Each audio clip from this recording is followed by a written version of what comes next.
trust has to be earned, right? So I think I write about this, and that, especially for my own self, I just blindly trusted. I just gave my trust too willingly. And so trust has to be earned, first of all, and that takes time. And the mask does start to fall pretty quickly, especially if you know the signs, And so 6 months to a year in, it will start to fall because the person is who they are. I used to always ask on the show, I used to ask people, what was the first red flag you noticed? And then I realized that's not practically helpful to people, because the real story is, what is the first red flag you should have noticed? So for people who are listening, they're probably thinking, oh, did I blow past 60 red flags and I'm not noticing anything? What are some of the first things that people may notice when that mask starts to slip? Well, some of the first things are someone who doesn't respect your boundaries. And that's a very nuanced experience, right? So if you try to say to somebody, like I did with my ex-husband, I really don't want to get married right now. He was like, if you don't want to marry me, we're not dating. I was like, oh God. Right. So that choice there. Right. So they're taking away your power. They're being super controlling. They're crossing your boundaries. If you see any substance abuse. So those are things that I would really look for, is crossing the boundaries, monopolizing all your time, trying to control you, not giving you the space to be you. And you slowly start to notice that over time. Like losing yourself. Losing yourself is the first symptom. Yes. Yeah, that's a really great perspective. And I think it applies even beyond relationships, but I think even in a corporate setting, like this question's about, are you in a cultish environment? Are you in a group that doesn't? And I think that losing your own identity and joining that collective identity of whether it's a couple or whether it's 2,000 people in an auditorium, that's a really good thing to look out for. Yeah, you have to lose your identity to keep the couple's identity. And some other things is that what you'll find is that they blame you for everything and they lack empathy, right? So they victim signal a lot and they lack empathy when they hurt you. So boundaries, lacking empathy, victim signaling, you having to lose yourself. Those are the things you really need to watch for. Can you explain victim signaling? What do you mean by that? Yeah, so victim signaling, this type of personality, it's actually a psychological term that's been researched. They will claim to be your victim, even though they will be the perpetrator, and they victim signal on purpose, like, oh, I can't believe that happened to me, or you really hurt my feelings, even though you're just sticking up for yourself because they cheated on you, right? But they do that to elicit your empathy, right? So they're doing it on purpose.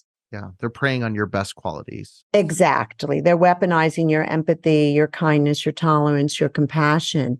And you're just like, oh, maybe I did hurt them. Maybe it wasn't so bad what they did, right? Right. And it's something too, like you mentioned in the book, like about predators kind of mapping out you, getting to know what you love, getting to know what you're interested in, getting to know your past traumas in a lot of these cases. I have to ask, like, this all sounds so strategic, and I've done enough stories and covered enough of these where like there's a formula to this, enough to write a book about. Yes. But my question always goes back to like, where do they learn these formulas? Is it literally just something that is just mimicked from seeing other behavior? Is it something that just your mind functions the same way? Like, why does it feel like there's a playbook passed out across religious backgrounds and business backgrounds and states and countries? Like, why does it feel like there's such a playbook to have this down to a science with how these guys operate? Right.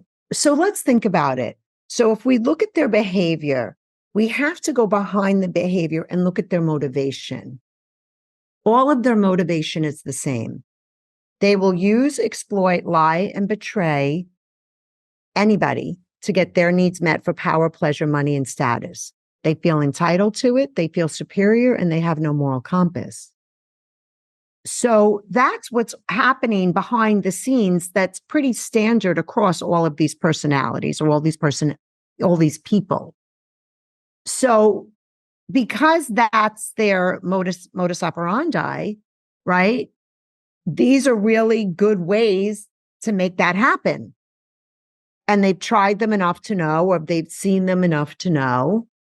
And we're in a society that rewards those things over compassion, connection, emotions, humility. Yeah, all those virtues. And it is. You can extrapolate it back to the American dream and the things Yeah. that we view as Yes. success. Yes. And, I've seen this phenomenon over the past year or so even before that, I look at Jordan now, who still proudly is the Wolf of Wall Street. I look at people like Yes.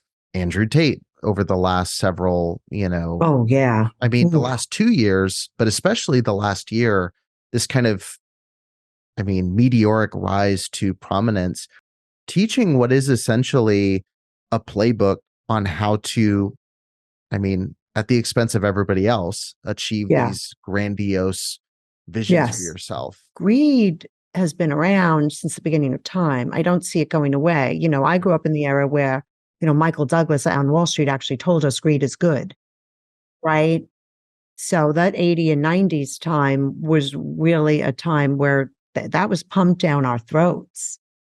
And so I think having these conversations where there are other things that are good, that are intangibles too, and so I don't know that we can change that, but I think we can shift the conversation, and we can also shift what we value. I think that's great. The shifting of values is huge, because it is something when it goes to like what you want most, and that's what you're pursuing. It's like rethinking what you want most, Right. Do you Yeah. want to have a sweet house and a wife that hates you because you're a total jerk, Right. or do you want kids that don't want to talk to you, but you've got a Fortune 500 company, That's those right. are all That's right. alignments of values. Yes. And remember, if you don't have a moral compass, it's very hard to have healthy values. Yeah, that probably hurts. Hurts If you think about Harvey Weinstein, Jeffrey Epstein, the Boy Scout leaders, we're seeing this in very extreme ways.